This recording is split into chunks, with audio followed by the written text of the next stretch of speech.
dan juga kami bekerja sama dengan ANB Official membroadcastkannya agar bisa mendapatkan manfaat untuk seluruh umat di Indonesia dan di luar Indonesia pada umumnya.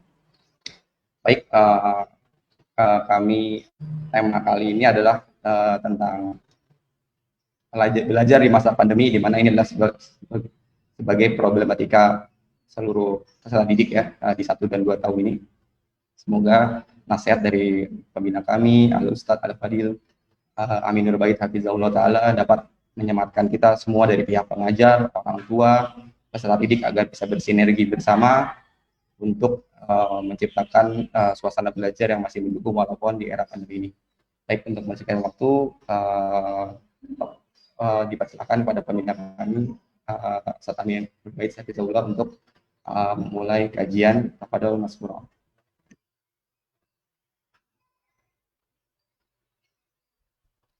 Assalamualaikum warahmatullahi wabarakatuh. Alhamdulillahi rabbil alamin. Wassalatu wassalamu ala ashrafil mursalin nabiyina wa maulana Muhammadin wa ala alihi wa sahbihi ajma'in.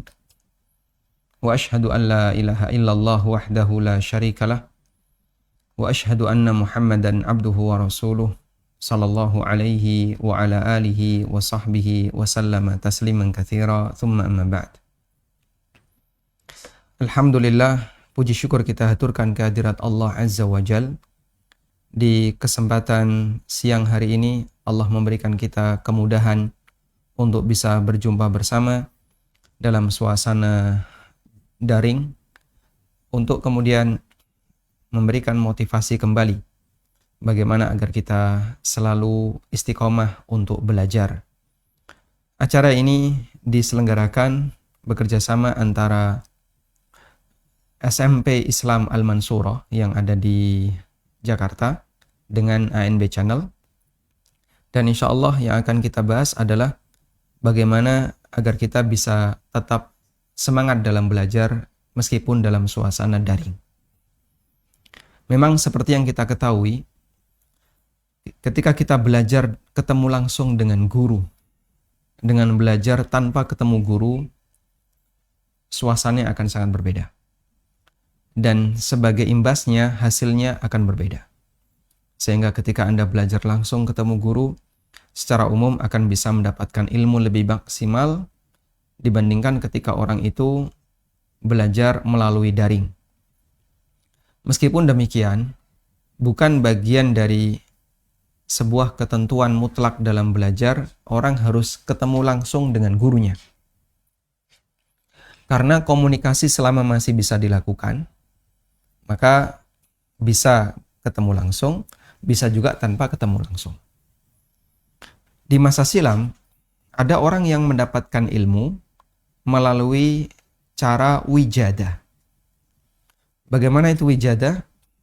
Dia mendapatkan ilmu karena menemukan buku gurunya. Sehingga misalnya si A dengan si B ini tidak pernah ketemu gurunya. Lalu di satu kesempatan si A menemukan buku yang ditulis oleh sang guru. Kemudian disampaikan oleh si A. Di posisi ini si A menyampaikan ilmu dari sang guru melalui catatan, melalui riwayat berdasarkan catatan. Dan ini sering disebut dengan riwayat wijadah. Ada juga yang dia tidak mendengar keterangan dari guru, tapi dikasih kesempatan oleh sang guru untuk menyampaikan bukunya dengan cara munawalah. Sehingga si A ketemu si B, lalu sang guru si B, seorang syekh ini ngasih buku kepada si A. Ini karya saya, tolong kamu pelajari, sampaikan kepada masyarakat. Kemudian si A mendapatkan ijazah, mendapatkan izin dari penulis kitab. Dengan izin itu dia bisa menyampaikan. Dan dia hanya dapat bukunya dengan cara munawalah. Padahal dia nggak pernah mendengar langsung si B membacakan buku ini. Dan itu adalah praktek di masa silam, di mana orang bisa menyampaikan ilmu yang dimiliki oleh orang lain melalui jalur membaca karya tulisnya. Kemudian setelah kertas itu banyak tersebar di masyarakat, lalu orang banyak menulis, maka kemudahan mulai muncul di kalangan umat dengan cara melakukan murasalah, yaitu saling berkirim surat. Sehingga orang belajar melalui murasalah. Dan di masa silam seperti ini cukup sering dilakukan, maka fulan mengirim surat kepada si A atau kepada si B, tanya sesuatu. Saya ingin bertanya tentang masalah ini, barangkali Anda bisa memberikan penjelasan. Mesin ketik belum ada, komputer apalagi, yang ada hanyalah tulisan tangan. Lalu dibalas oleh kawannya, kemudian sampai sebuah surat. Dan metode seperti ini sudah cukup semarak di masa Syekh Muhammad bin Abdul Wahab, juga generasi sekitar beliau, sehingga mereka banyak menyampaikan buku atau menyampaikan ilmu melalui cara murasalah. Sebelum ada media sosial, sebelum ada internet, sebelum ada alat komunikasi sebagaimana zaman sekarang. Dan di masa penjajahan Indonesia, dulu para tokoh-tokoh kita, mereka banyak menggunakan metode murasalah, saling berkirim surat. Ya. Sehingga tokoh yang ada di Indonesia, mereka kirim surat ke Saudi. Tokoh yang ada di Saudi kirim surat ke Indonesia atau ke negara-negara yang lainnya. Mereka saling berkomunikasi untuk bertukar ilmu agama yang mereka miliki. Metode ini berjalan sampai beberapa waktu hingga muncul kemudahan berupa internet. Dan salah satu di antara yang pernah dilakukan oleh guru saya, Al-Ustadz Aris Munandar, sebelum ada internet, beliau pakai murasalah. Beliau kadang ngirim surat ke Ustadz A, Ustadz B. Dan waktu itu beliau belum mengajar. Waktu itu beliau belum mengajar, beliau kirim surat ke Ustadz A, Ustadz B, minta penjelasan tentang satu masalah tertentu. Lalu nanti sang Ustadz balas surat itu ke Ustadz Aris Munandar, kemudian dipelajari. Dan itu metode yang dilakukan sebelum ada internet. Begitu ada internet, medsos belum semarak. Yang ada muncul mungkin baru email, dan ketika itu orang memanfaatkan email untuk media tukar pikiran atau media untuk bertukar ilmu. Dan metode ini kita jumpai, saya sempat menjumpainya pada saat kita membuka pertama kali mailing list yang diselenggarakan oleh pengusaha Muslim, KPMI, Komunitas Pengusaha Muslim, yang waktu itu kantornya di Jogja. Dikumpulkan sejumlah pengusaha, lalu mereka membuat email, lalu dibuatlah satu forum email. Kemudian waktu itu yang membina adalah Al-Ustadz Khalid Syamhudi. Kemudian beliau menyampaikan beberapa artikel seputar masalah fikih muamalah, dan saya kira belum ada para asatidzah yang ketika itu secara khusus menyebarkan atau membuat artikel seputar masalah muamalah yang sudah pulang ke Indonesia. Ada Ustadz Erwandi, ada Ustadz Arifin Badri, tapi mereka belum pulang. Sampai akhirnya ketika sudah ada WA dan seterusnya, sampai ada kondisi pandemi saat ini, kita bisa merasakan itu sebenarnya adalah serpihan-serpihan dari pengalaman di masa silam, di mana orang memanfaatkan teknologi yang ada untuk bisa berbagi ilmu. Dan ini tidak hanya diterapkan untuk saat pandemi ini, tidak hanya diterapkan dalam kajian umum, termasuk juga yang diterapkan di media, di sekolah-sekolahan, kemudian lembaga-lembaga pendidikan yang lainnya. Baik, artinya begini, kalau kita melihat situasi saat itu, semoga ini tidak mengurangi semangat kita. Anda dikasih kemudahan, Masya Allah ya, dengan adanya Zoom, Google Meet atau yang lainnya, medsos, dan seterusnya. Anda bisa mendengarkan kajian sebagaimana Anda hadir langsung. Karena gambar Ustadz kelihatan, suaranya jelas, mungkin selama internet gak putus ya, itu bisa dilakukan dengan maksimal. Selama tidak ada gangguan internet atau gangguan yang lain. Itu bisa dilakukan dengan maksimal. Sehingga orang bisa mendapatkan ilmu melalui internet, melalui medsos, dengan cara yang lebih maksimal dibandingkan masa silam.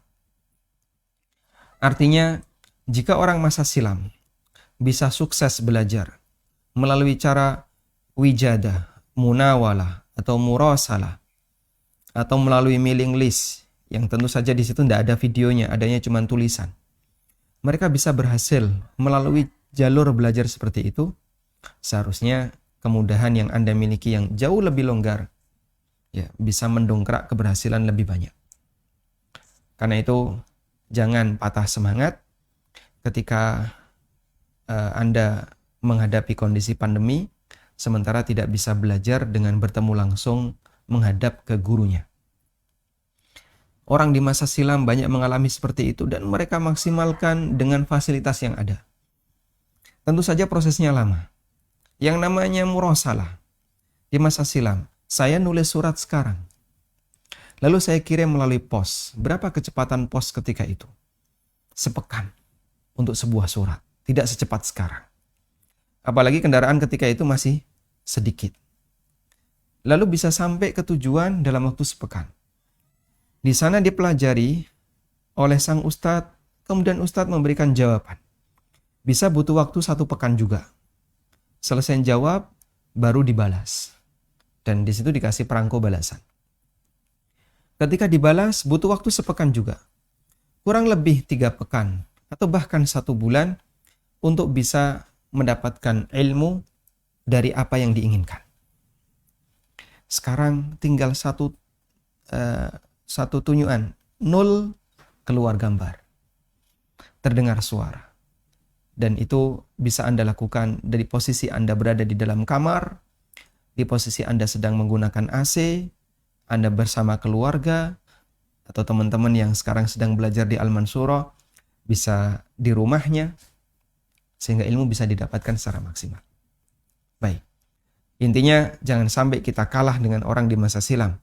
Mereka lebih terbatas dibandingkan kita fasilitasnya. Namun Masya Allah, ternyata hasilnya luar biasa. Kembali kepada semangat masing-masing pelakunya. Ada orang yang dikasih fasilitas tapi ternyata tidak lebih baik dibandingkan masa silam. Mereka yang tinggal di pesantren di masa silam, Masya Allah, memprihatinkan.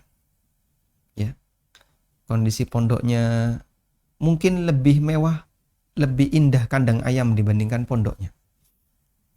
Masya Allah, sangat memprihatinkan. Ini pondok, Masya Allah ya, kayak gini gedungnya, atapnya nggak ada asbesnya, langsung genteng. Bawahnya plesteran, mungkin banyak yang lobang, dikasih karpet yang sudah lama. Ya. Itu kalau dipakai tidur pasti gatelan. Tapi dia bisa bersabar tinggal di situ. Makan juga seadanya, kadang 2 kali sehari. Ya.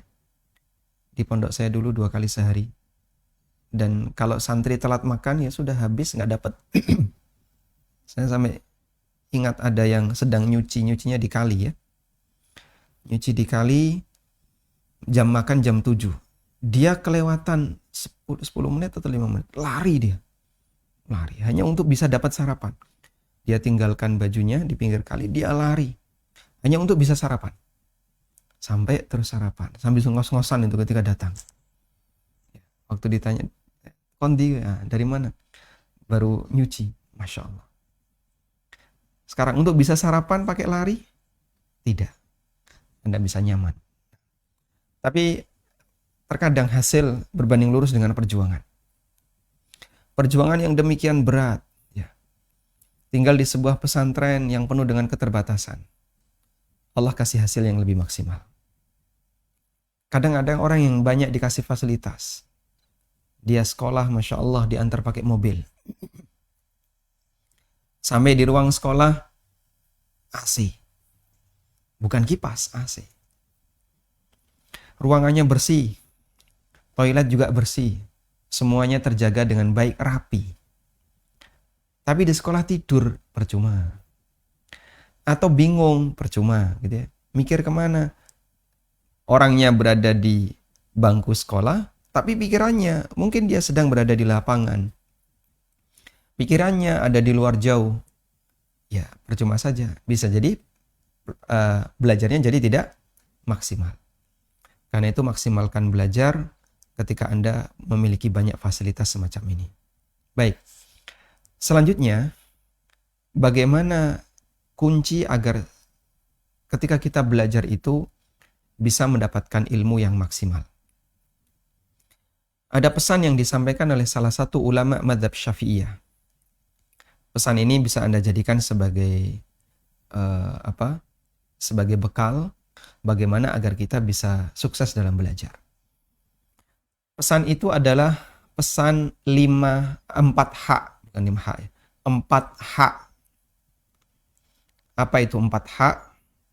4H itu adalah ya, aqlun rajjah, kutubun sihah, syaikhun fattah, mudawamatun wa ilhah. 4 apa? A. Aqlun rajjah, kutubun sihah, syaikhun fattah, mudawamatun wa ilhah. Baik, yang pertama, aqlun rajjah. Apa yang dimaksud dengan aqlun rajjah? Aqlun rajjah artinya akal yang bisa berfungsi dengan baik. Sehingga dia bisa memikirkan, dia bisa diajak berpikir dengan baik, dia bisa menimbang, dia bisa memahami perkataan, bisa menangkap sebuah penjelasan, dan seterusnya. Dan orang bertingkat-tingkat antara satu dengan yang lain. Antara satu dengan yang lain itu bertingkat. Tapi di situ ada standarnya. Kalau dia mampu melakukan seperti ini, berarti ini sesuai standar. Kalau nggak mampu, berarti IQ-nya jongkok. Kalau bisa lebih dari itu, berarti dia orang cerdas. Nah, salah satu di antara standar di pondok tahfidzul Quran yang fokus menghafal Al-Quran, kita biasanya ngasih standar seperti ini. Kalau santri bisa menghafal Al-Quran dalam waktu 2 tahun, fokus menghafal Quran dalam waktu 2 tahun, berarti di situ IQ standar. 2 tahun standar. Kalau bisa menghafal Quran kurang dari 2 tahun, cerdas. Kalau hafal Quran lebih dari 2 tahun, ya berarti dia harus mengakui kalau dia nggak fokus atau IQ jongkok. Ya, pilihannya cuma itu. Maka di beberapa pesantren tahfidz, standar untuk menghafal Quran adalah 2 tahun. Kurang dari 2 tahun berarti cerdas, lebih dari 2 tahun ada kemungkinan yang pertama bisa jadi dia nggak fokus, terlalu banyak pikiran, ya. Mungkin SMP tapi sudah mikir nikah gitu ya. Atau yang kedua dia pemalas, atau bisa jadi kemungkinannya adalah karena IQ-nya jongkok. Nah, tapi di SMP Al-Mansurah di sini karena bukan fokus di tahfidz sehingga tahfidzul Quran bukan program yang utama sebagaimana di pesantren tahfidz. Namun tahfidzul Quran adalah bagian dari program di SMP Al-Mansurah, tapi tidak seluruh Quran.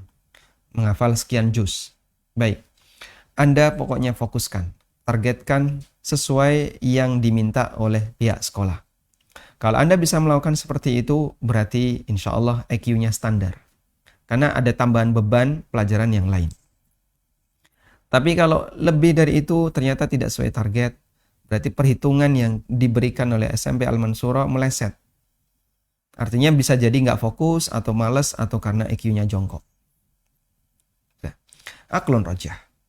Orang yang punya kecerdasan yang bagus, maka dia akan berusaha untuk kemudian bisa mengkonsumsi setiap ilmu yang dia rasakan, yang dia terima. Dan aqlun rajah ketika dia belajar, itu seperti dia menelan sesuatu. Anda akan bisa merasakan nikmatnya belajar itu seperti menelan sesuatu.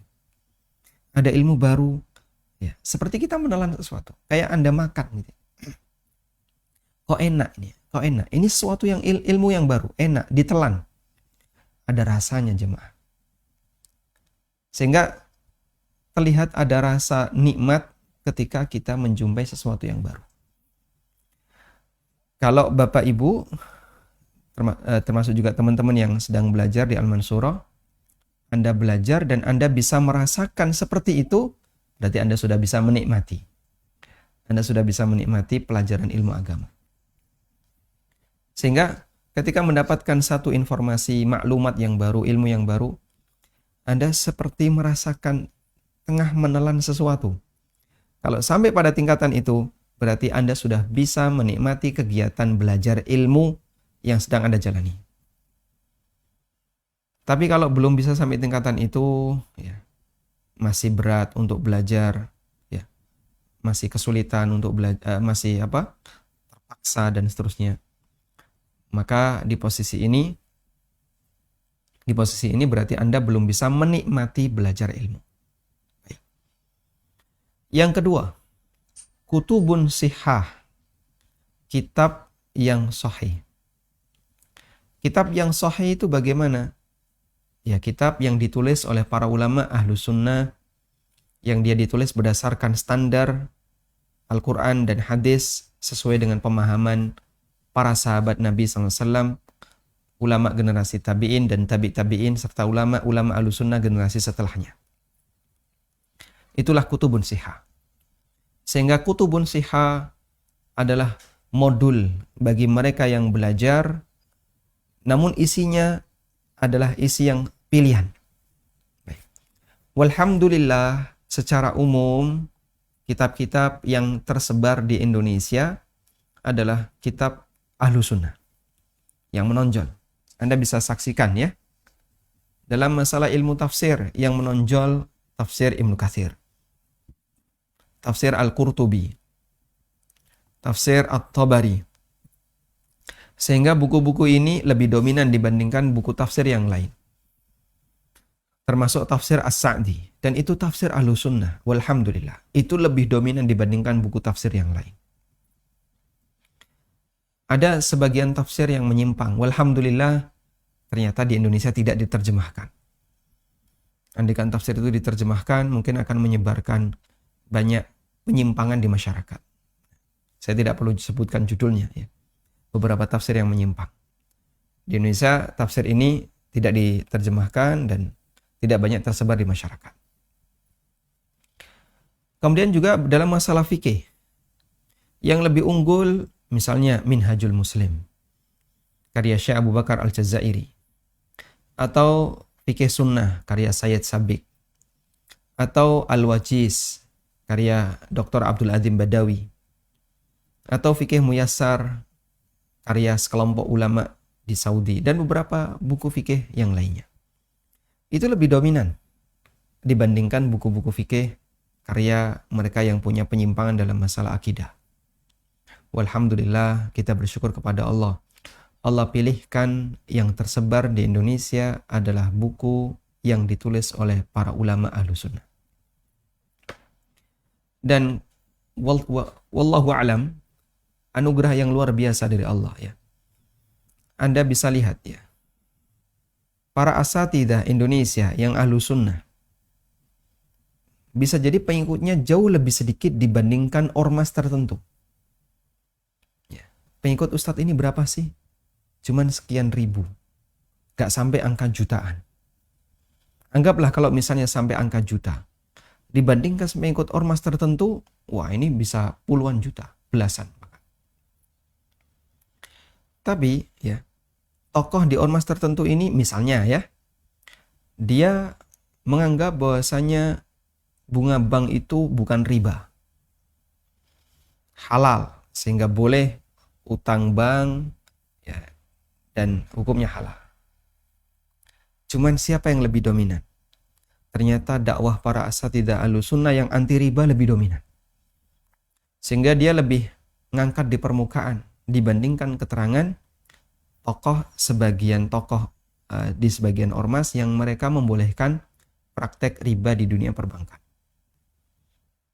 Maka ini salah satu di antara cara Allah Subhanahu wa taala menyebarkan kebaikan bagi kaum muslimin Indonesia.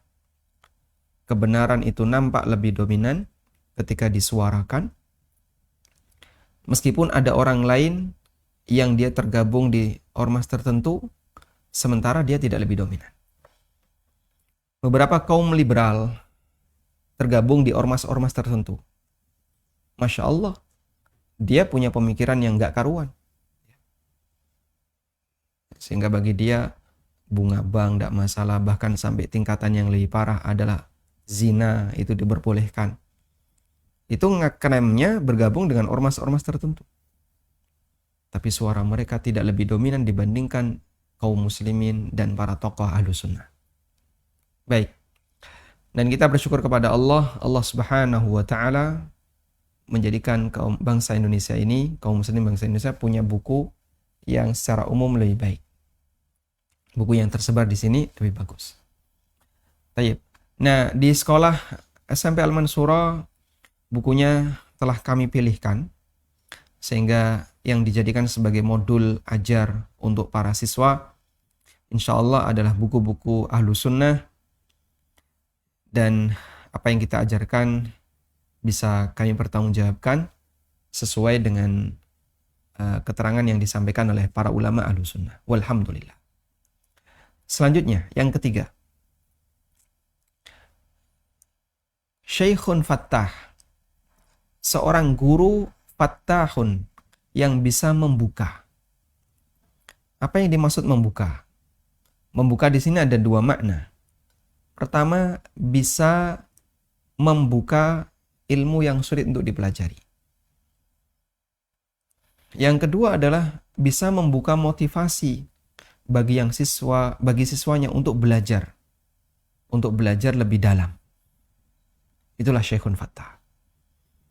Sehingga ada ilmu yang susah sekali, ini gimana maksudnya? Santri, siswa baca buku tidak paham. Lalu di tangan sang guru menjelaskan, siswa bisa paham. Itulah Syekhun Fattah. Baik. Dan Allah Subhanahu wa taala membagi kemampuan seperti ini sesuai dengan apa yang Dia kehendaki. Ada sebagian ustadz yang beliau kalau menjelaskan masalah akidah, Masya Allah, detail dan sangat memahamkan. Sehingga orang yang mendengar, dia pasti nganggut-nganggut. Oh, kayak gitu. Ada juga sebagian yang dikasih kelebihan oleh Allah, pintar menjelaskan masalah muamalah. Kalau menjelaskan masalah muamalah, detail. Sehingga orang yang melihat, mengikuti kajian, dia paham, manggut-manggut. Manggut-manggut. Nah, bisa memberikan, Syekhun Fattah itu bisa memberikan O effect. Apa itu O effect? O effect artinya adalah ketika beliau menjelaskan, itu bisa memberikan faktor O. Oh, kayak gitu. Oh, nah itu O effect. Nah, kalau ada guru yang seperti ini, berarti dia Syekhun Fattah, bisa memberikan O effect. Oh, kayak gitu.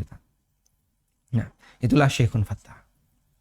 Nah, silahkan nanti Anda ikuti maksimal ya kajian atau pelajaran yang disampaikan oleh para asatidzah. Dan di saat mereka bisa mengajar dengan baik, lalu menimbulkan efek O, itu berarti keberhasilan. Syekhun Fattah. Nah, yang kedua adalah ngasih motivasi. Ini juga salah satu peran Syekhun Fattah. Kadang ada orang yang dia meremehkan ilmu tertentu, nggak semangat untuk belajar ilmu tertentu. Begitu ada tokoh tertentu, ada guru tertentu, dia jadi semangat. Nah, ini peran dari Syekhun Fattah. Misalnya, ada sebuah pelajaran yang ini rumit sekali. Tapi begitu ada syekh tertentu, syekh ini memudahkan, yang sederhana dijabarkan jadi luas, yang rumit dimudahkan, sehingga memotivasi orang untuk belajar. Syekh Ibnu Utsaimin rahimahullah itu mungkin bisa kita sebut sebagai bapak fikih dunia. Kenapa, Pak? Pelajaran usul fikih di tangan beliau jadi mudah. Pelajaran usul fikih yang dulunya dianggap rumit jadi terkesan lebih mudah di tangan Syekh Ibnu Utsaimin. Kemudian juga masalah fikih. Beliau punya kebiasaan. Dalam hal ini ada sekian rincian, rincian. Dan umumnya orang hanya mengenalnya secara umum, tapi di tangan Syekh Utsaimin tiba-tiba ada tambahan, oh ada rincian kayak gini toh, ada rincian kayak gini, ada rincian kayak gini. Ada syekhun fattah. Itulah syekhun fattah. Sebelum itu orang mengalami kesulitan untuk belajar usul fikih, orang mengalami kesulitan belajar fikih, begitu beliau eh, memberikan pelajaran tentang usul fikih, tentang fikih, ada syekhun fattah, membuat banyak orang paham. Jadilah semarak kajian usul fikih, dimudahkan di tangan Ibnu Utsaimin rahimahullah. Demikian pula Syekh Albani dalam menyampaikan masalah ilmu hadis. Ketika sebelum beliau semarak kajian ilmu hadis, tidak sesemarak di zaman beliau. Sehingga begitu beliau hadir, Masya Allah, banyak sekali orang yang punya minat untuk belajar masalah hadis. Sehingga muncul banyak murid-murid beliau, rahimahullah, yang punya pendalaman tentang masalah ilmu hadis. Hada syekhun fattah dalam masalah hadis. Sehingga jamaah yang dimuliakan Allah, masing-masing orang dikasih kemudahan oleh Allah Ta'ala, dibagi oleh Allah sesuai dengan apa yang dia kehendaki. Tayyib. Kemudian yang keempat adalah mudawamatun wa ilhah. Harus dilakukan terus-menerus dan berulang. Ilhah itu merengek-rengek, ya. Artinya tidak boleh hanya dilakukan sekali. Karena ilmu itu gampang hilang. Maka perlu murojaah, perlu diulang. Apalagi Anda dengernya sambil tiduran, ya. Ikut kajian melalui Zoom, ustadznya menjelaskan rapi, pakai baju, pakai peci, rapi gitu ya. Tapi kemudian ada salah satu peserta yang dengerin sambil tiduran, nonton, ya. Kadang nggak pakai baju, atau cuman pakai kaos biasa di kasur. Tentu akan tidak maksimal ketika dia menyimak. Makanya ketika kita belajar online, kita butuh serius yang lebih banyak. Anda siapkan.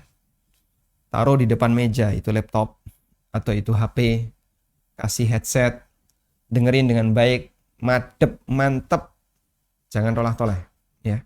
Kalau Anda butuh minum apa-apa silahkan disiapkan, tapi Anda harus serius, karena ketika belajar kita butuh serius. Baik, ini 4 nasihat yang disampaikan oleh sebagian ulama Syafi'iyah, yang insya Allah kalau ini kita penuhi dalam kegiatan KBM baik secara daring, ya, maupun apalagi luring, akan bisa semakin maksimal bagi kita untuk bisa mendapatkan ilmu. Manfaatkan waktu sebaik mungkin. Kita tidak tahu pandemi ini sampai kapan dan kapan kita bisa berjumpa dalam kondisi normal. Karena itu jangan menunda kesempatan, maksimalkan suasana yang ada. Sehingga jangan membayangkan, nanti sajalah belajarnya nunggu setelah pandemi usai. Sekarang kita santai dulu, istirahat dulu. Ya jangan. Manfaatkan apa yang ada. Fasilitas alhamdulillah tersedia. Maksimalkan sesuai dengan kemampuan yang bisa kita lakukan.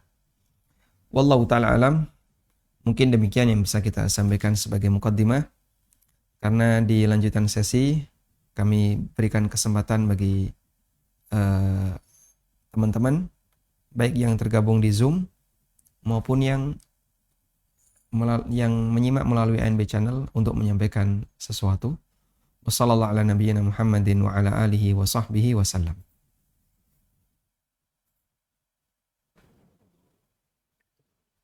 Baik, jazakallahu khairan Ustaz Ami atas nasihatnya kepada kami. Sesi berikutnya dipersilahkan Bapak atau Ibu bisa mengajukan pertanyaan jika ada keluhan atau mungkin ada pertanyaan terkait pendidikan anak, masalah, bisa menggunakan yang di Zoom, mungkin fitur raise hand atau bertanya langsung. Tapi jika mungkin ingin menyampaikannya lewat direct message, bisa dari message ke Ana, nanti Ana yang bacakan ke Ustadz kami. Dipersilakan.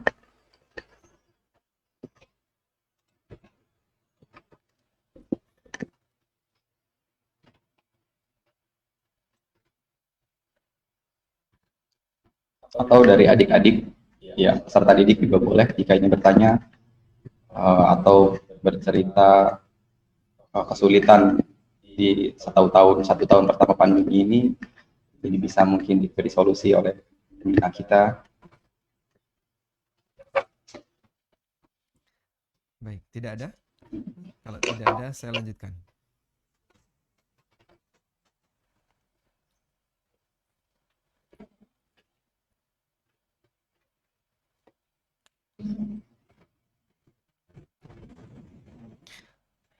Saya Belum ada sepertinya, baik, Ustaz. nampaknya memang materi seperti ini karena sudah terlalu sering, jadi tidak banyak kasus dan masalah yang baru. Ustaz, ada masuk, Ustaz? Tafadhal. Dari message, Bu. Anda bacakan ya. Ini Silahkan. salah satu dari orang tua murid angkatan pertama, Insya Allah dari Ummu Darel. Bismillah. Apa batasan balik untuk anak laki-laki? Apakah cukup hanya nampak di fisik saja, Ustadz? Misal suara besar, tumbuh rambut halus di kemaluan, tapi belum mimpi. Bagaimana Ustadz akan hal ini? Tanda balik itu ada banyak. Ada tanda balik, ada batas balik, ya. Dua hal yang berbeda. Ada tanda balik, ada batas balik. Tanda balik, tapi ini sifatnya indikator eksternal. Usia 15 tahun. Tumbuh bulu kemaluan. Kemudian perubahan suara. Nah, yang pernah dipakai oleh Nabi SAW adalah 1 dan 2. Pada waktu beliau mengumpulkan para sahabat untuk diajak untuk persiapan perang. Anak-anak yang usianya mungkin baru 12 tahun, 13 tahun, mereka itu kumpul bersama, ikut baris bersama yang dewasa-dewasa. Apa yang mereka lakukan? Mereka jinjit. Mereka jinjit-jinjit. Biar kelihatan gede, gitu ya. Agar diizinkan untuk ikut jihad. Tapi Nabi SAW tahu, ini belum memenuhi usia. Itu pada waktu perang Badar. Belum memenuhi usia, nggak boleh. Disuruh menyingkir.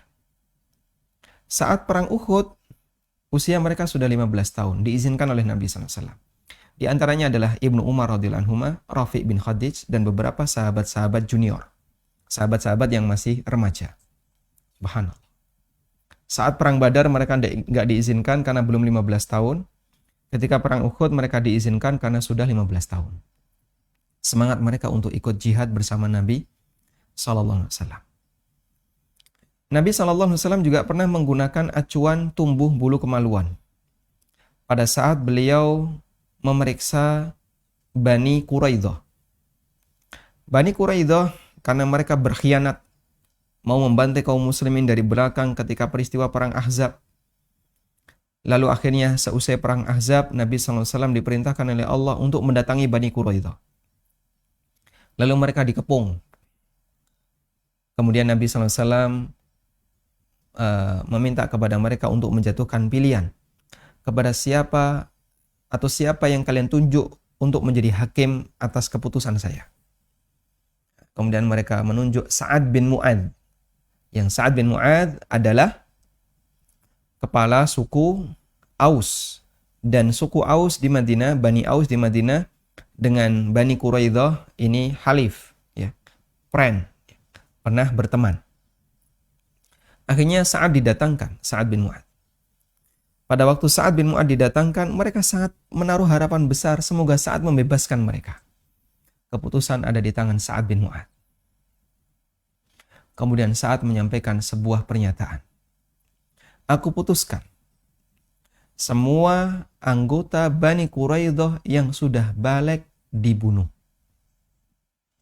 Semua anggota Bani Quraidah yang sudah balik dibunuh.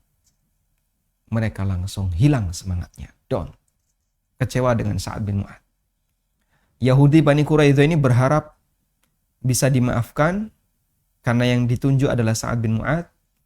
Tapi ternyata justru Sa'ad bin Mu'adz membuat keputusan yang bertentangan dengan harapan mereka. Akhirnya Nabi SAW mengumpulkan semua yang balik, dan yang boleh jadikan sebagai acuan adalah siapa yang sudah tumbuh bulu kemaluannya dibunuh.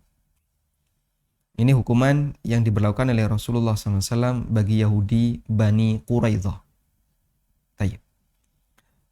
Namun, tanda balik yang pokok yang di situ berlaku hukum, dia sudah berkewajiban menjalankan perintah dan menjauhi larangan adalah mimpi basah. Sebagaimana disebutkan dalam hadis yang sahih, Nabi SAW bersabda, "Rufi'al qalamu an thalathin." Pena catatan amal diangkat dari 3 orang. Salah satunya adalah wa'anis sabiyyi hatta yahtalima. Dari anak-anak sampai dia bermimpi. Sehingga batasnya adalah sampai ihtilam, sampai mimpi. Maka itu jadi acuan lelaki yang dia balik adalah ketika dia bermimpi. Ketika belum balik, pada saat dia melakukan dosa, nggak ada dosa. Kalau dia melakukan ketaatan, ada pahala. Tapi dosa nggak ada dosa. Sehingga dia meninggalkan kewajiban tidak berdosa. Dia melanggar larangan tidak berdosa. Ya, nggak sholat, nggak puasa, tidak berdosa. Yang belum balik. Ya. Tapi kalau dia sholat, dia puasa, dia dapat pahala. Nah, dan pelajarannya Nabi SAW sudah berikan sebelumnya. 7 tahun perintahkan sholat. 10 tahun nggak mau sholat, pukuli. Dipukul boleh. Sebagai persiapan menuju balik. Begitu balik, itu udah biasa. Sholat udah biasa, puasa sudah biasa, karena dia sudah mendapatkan pelajaran sebelumnya. Wallahu a'lam.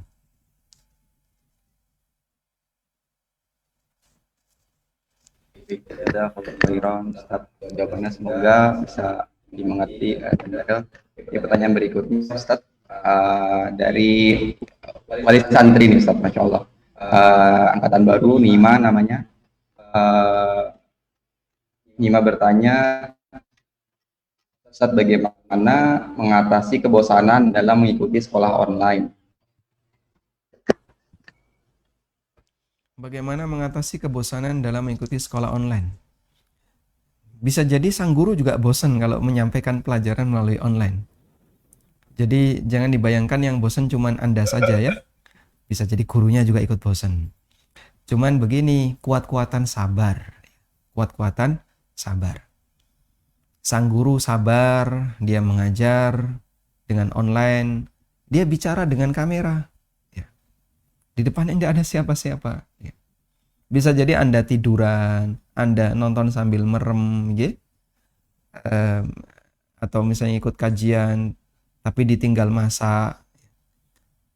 Dan guru tidak tahu, ustadznya juga tidak ngerti. Itu ibu-ibu yang hadir banyak di Zoom, tapi yang ini masak, ini nyapu, ini gendong anak, yang ini sambil nyuapin anaknya. Ustadznya kan tidak ngerti.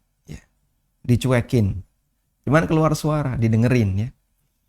Ya sabar ya, karena sang ustadz bicara dengan kamera, dia tidak tahu di balik itu ada apa. Makanya kalau bicara bosan, bisa jadi semua orang mengalaminya. Ustadz A bosan, Ustadz B bosan. Tinggal kuat-kuatan sabar saja.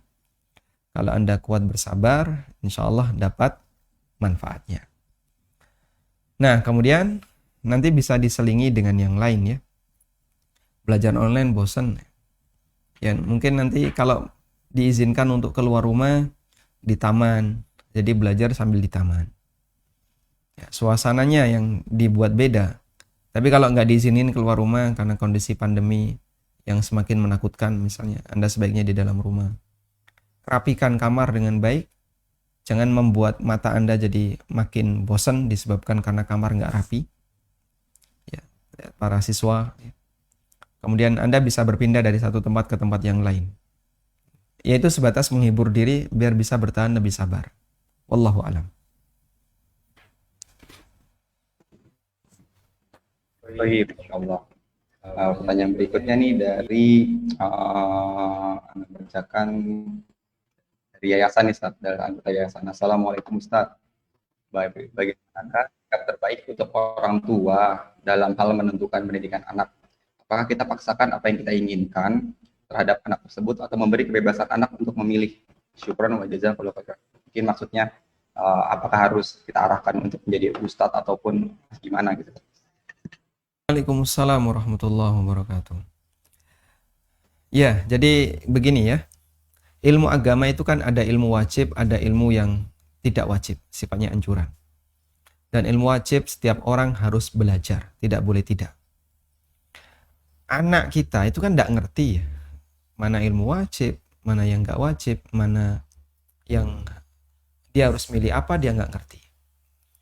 Nah, karena nggak ngerti, jangan diserahkan pilihannya kepadanya, itu bisa berbahaya. Tapi kita bantu memilihkan. Karena itu yang bagus begini, dikasih pilihan ya, Al-Irsyad, Bin Bas, Bukhari, Jamilur Rahman, apalagi Lu'lu' wal Marjan, Hamalatul Quran, Al-Mansura, Al-Al-Al. Dah, kamu pilih mana?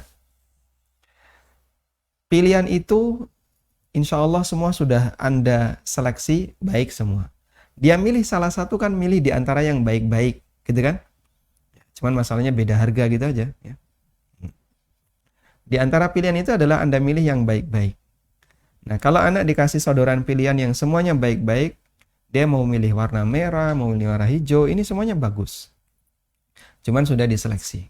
Nah, kurang lebih seperti itulah metode yang bisa kita lakukan.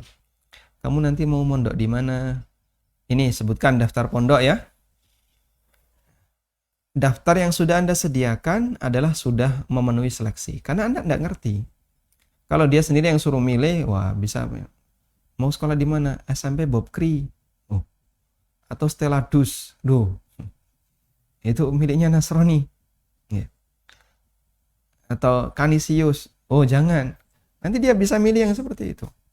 Ngikut temennya. Kenapa kok milih di situ? Ada temennya main bola yang bagus di situ. Dia pengen ngikut itu. La haula wala quwata illa billah.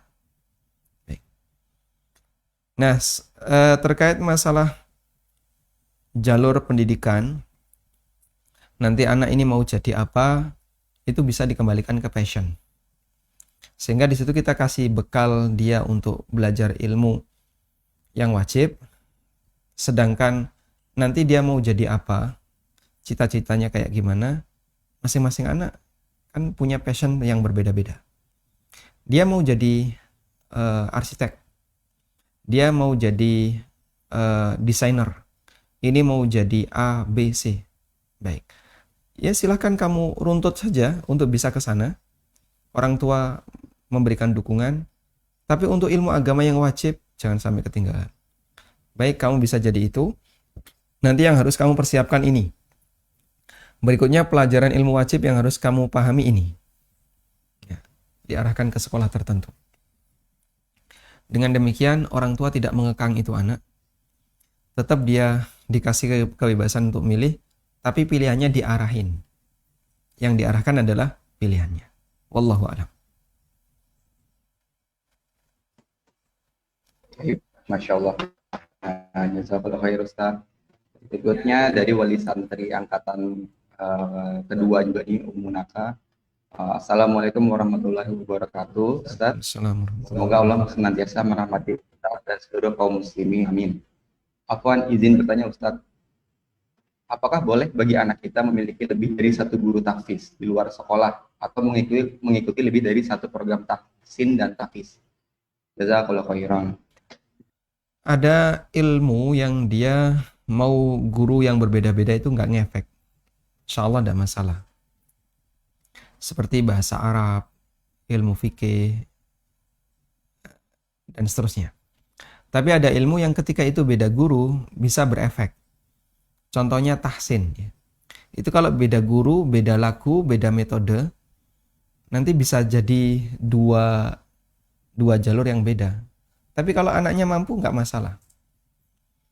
Misalnya dia mengikuti metode A, yang itu beda dengan metode B. Bisa jadi akan beda. Ya tetap sama-sama baca Quran, tapi beda hasil. Nah, namun insya Allah selama anaknya mampu, tidak masalah. Kemudian untuk tahfidzul Quran, yang perlu diperhatikan itu mushafnya. Jangan sampai ganti. Kalau gurunya, insya Allah tidak masalah. Sehingga mushaf untuk tahfidzul Quran, pakai mushaf standar A terus. A terus. Nah, cari mushaf yang banyak beredar di masyarakat. Biar gampang nyari. Saya kemarin dapat Quran, standarnya kayak gini. Ini sudah rusak, saya mau cari baru, nggak nemu-nemu. Waduh, ini jadi masalah nanti. Makanya jangan cari yang nyeleneh-nyeleneh, yang aneh-aneh ya. Cari yang banyak beredar. Nah, ketika Anda gunakan Quran yang terbitannya banyak beredar, itu akan lebih mudahkan. Rusak, ganti, rusak, ganti. Ya, caranya seperti itu. Quran jangan sampai ganti, karena dalam menghafal itu seperti memotret. Wallahu a'lam. Oh iya, jazakallah khairan, Ustaz. Ini pertanyaan berikutnya, bagaimana sikap orang tua apabila ada asatiz yang kurang bisa menjelaskan suatu mata pelajaran sehingga anak merasa kesulitan untuk memahami? Sebagai orang tua dengan keterbatasan ilmu sehingga tidak bisa membantu anak, bagaimana menghadapi permasalahan ini, Ustaz, supaya belajar reading ini bisa maksimal? Jika memang itu dirasakan yang lain, artinya objektif penilaiannya, maka disampaikan ke sekolah. Tapi kalau subjektif, Ustadz A menjelaskan, murid dari A, murid dari B sampai Z, semuanya paham kecuali X. Lalu X komentar, wah Ustadz ini nggak bisa memahamkan. Sekarang teman-temanmu paham nggak? Mereka paham semua itu kecuali aku. Nah, yang keliru bukan gurunya tapi muridnya. Tapi kalau kemudian rata semuanya nggak ada yang paham, guru ini kalau menjelaskan, kalau nggak bikin bingung, nambahi beban, ruwet, sehingga siswa nggak ada yang paham. Kalau seperti itu yang terjadi, maka yang bisa dilakukan adalah ya dilaporkan ke sekolah. Ya, bisa nggak ada perbaikan metode belajar, atau mungkin guru itu dipindah karena beliau ngajar bidang ilmu yang tidak sesuai, misalnya latar belakangnya X, ngajar bagian Y, nah itu tidak sesuai. Biar nanti kembali ke kebijakan sekolah. Wallahu a'lam. Sehingga perlu dilakukan survei ya. Ini yang nggak paham tuh satu orang ini aja atau banyak. Kalau banyak, ya berarti itu menjadi masalah sekolah. Tapi kalau satu, berarti masalah siswanya. Nah, kalau masalah siswa, berarti Anda perlu bantuan guru tambahan.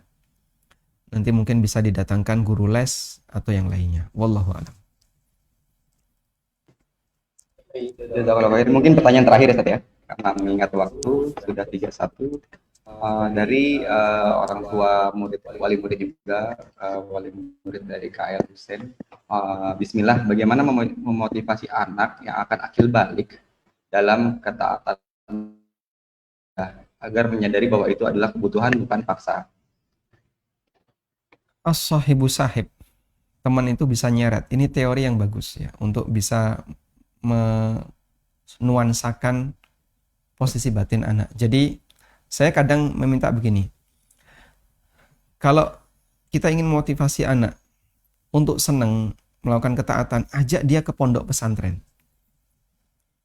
Ajak dia ke pondok pesantren, lalu suruh ikut kegiatan mereka. Dia akan lihat santri menghafal Quran, santri sholat. Seusia dengan dia ada orang-orang kayak gitu. Akhirnya dia termotivasi, saya ingin seperti itu.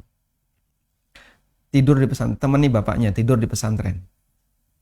Nanti minta izin kepada mudir, boleh nggak saya tidur di masjid ini bareng anak saya semalam saja, biar anak saya bisa melihat situasi di pesantren. Ini kalau kondisi normal ya, kalau pandemi ya beda lagi, pesantrennya kosong. Nah, dimatikan dulu.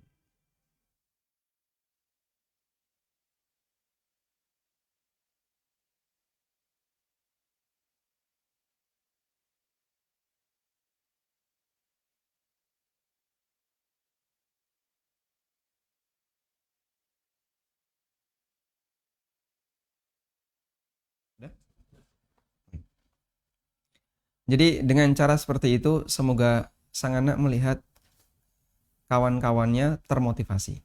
Intinya kan dimotivasi. Nah, masalah teori kebutuhan dengan kewajiban ini memang sulit ya. Karena kadang kita sendiri aja seperti itu. Yang sudah dewasa. Kita puasa Ramadan dan pikiran kita kapan Idul Fitri. Kita sedang takbiratul ihram, sholat taraweh, begitu Allahu Akbar mulai sholat isya, sudah kepikiran kapan witir. Itu yang dewasa, apalagi yang anak. Cuman yang dewasa kan punya motivasi. Pahala loh ini, pahala. Dia sadar dengan usianya, saya butuh sangu, saya butuh bekal untuk akhirat. Dia sadar dengan posisinya. Kalau saya nggak hadir di masjid, nanti orang banyak nyari. Dia sadar dengan dirinya, saya sudah dewasa, masa tidak ikut seperti ini. Tapi kalau anak-anak kan pertimbangan itu tidak ada. Maka caranya adalah dengan motivasi teman-temannya. Tuh lihat temanmu ini, bisa ini, bisa ini. Agar dia termotivasi. Wallahu ta'ala alam, mungkin itu yang bisa kita sampaikan. Semoga jadi motivasi yang bermanfaat. Wassallallahu ala nabiyyina Muhammadin wa ala alihi wa sahbihi wa sallam. Wa akhiru da'wana anilhamdulillahi rabbil alamin. Wassalamualaikum warahmatullahi wabarakatuh. Waalaikumsalam warahmatullahi Waalaikumsalam warahmatullahi wabarakatuh. Wabarakatuh. Waalaikumsalam warahmatullahi wabarakatuh.